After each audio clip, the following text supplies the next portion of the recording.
So this is feeding a resident. So I would knock on the door. I would verify the patient. I would introduce myself. I would tell them the skill I was doing, which would be feeding them. They would be sitting in a chair.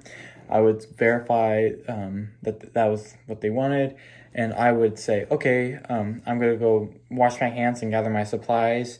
I wash my hands and then I would put on gloves. You always want to put on gloves. I go sit down with the patient. I ask them to sit straight up to make sure they can eat properly.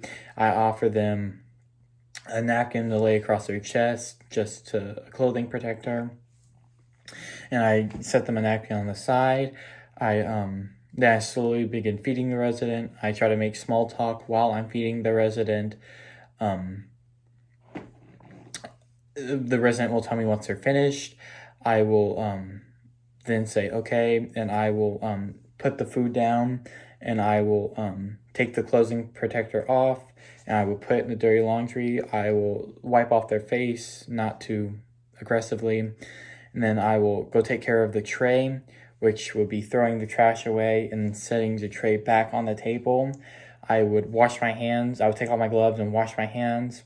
I would verify with the resident that was okay, and if they ask if they need anything else, and I would say, here's your call light, is there anything else I can get you? And then I would be done with my skill.